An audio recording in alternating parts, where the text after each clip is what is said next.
Alright, so it's Monday, July 24th. And I did make a video last week,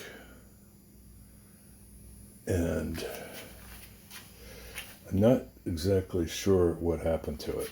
I have a thing on my phone that enables me to make folders in different, places and rename files and move them around, just kind of like Windows Explorer allows you on your computer.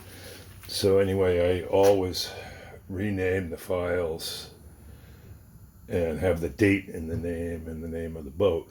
But somehow this particular one got lost. So I don't know. I'll try and recover what I did. I haven't really done all that much. I've been concentrating on this thing a bit. So this is the seat from an 84 Mercedes 300 SD. And the problem was that the seat, the springs were just gone. When you sat on this, you went right down to the frame. And the other issue was the back. There's the motor. The recline wasn't working. So my first thought was it was in this switch, which is in the door. I took this out, I lubricated it, cleaned it, and it works fine. So the only other possibility, since the motor run is good, is that the signal wasn't getting from the switch to the motor, the recline signal.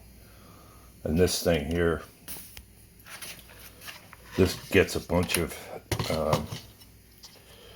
right here, these here, depending on whether it's one pin is grounded or not, that motor will run one way or one direction or the other. So the switch, for example, will send ground to this pin and it'll recline. If it sends it to this pin, it'll, tilt forward. So that wasn't working. So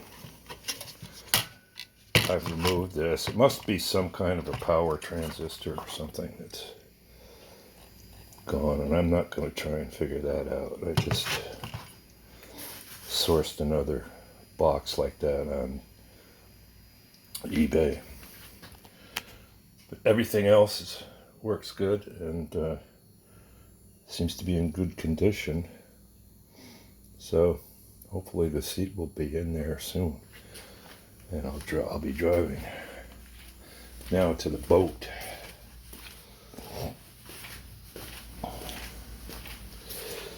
All right, so each one of these, that's kind of frame drawings, I transferred to a piece of paper by poking a hole through. So on the paper I get a bunch of holes. Then using a French curve, I could try and I'd connect them basically and get a smooth curve. So I've made all those sheets, they're like 20, 23 or 24 frames. And I've cut them all out. So I have, these here are done. These have been transferred to wood. So I'm transferring, taking the template, transferring it to the plywood. And the next step, of course, is to cut them out. And I also have put some more marks on the keel. I have frame 0, A, and B. I added one here. That's where the raised quarterdeck starts, so that's like a higher deck height. So yeah, so when I get these things cut, the issue is going to be keeping everything centered. Like when they're on the strong back, one after another, they may have a tendency to go one way or the other. So I'm thinking now what I'll do is cut them all out, laminate a curved beam, which will be the deck, glue them to the frames, and mark off the center. And then when I put everything together, I can run a straight edge and I'll see the center lines. That's the only way I can think of doing it. Short of, if you build them upside down, if you build the frames upside down, you can check. It's easier. Let's just put it that way. But you have to make a line to locate on your board. So each one of these would be on a line, and then you'd have a straight line in the center.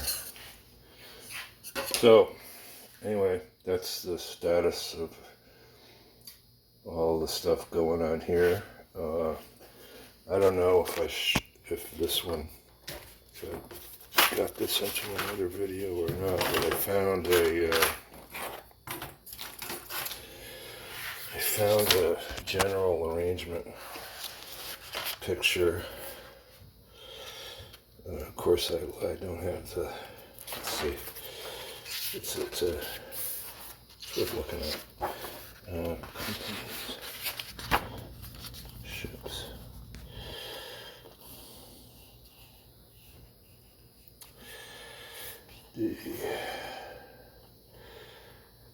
Must be 81 or 142. It's 81.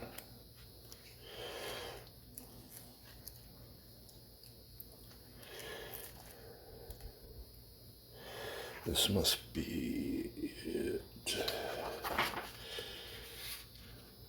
No. Keep going.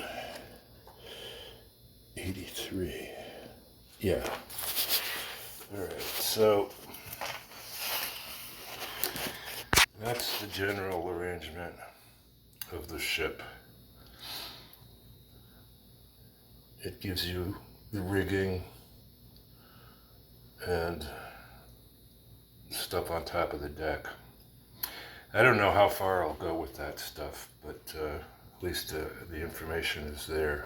I'll probably build the buildings, yeah, but that'll be it.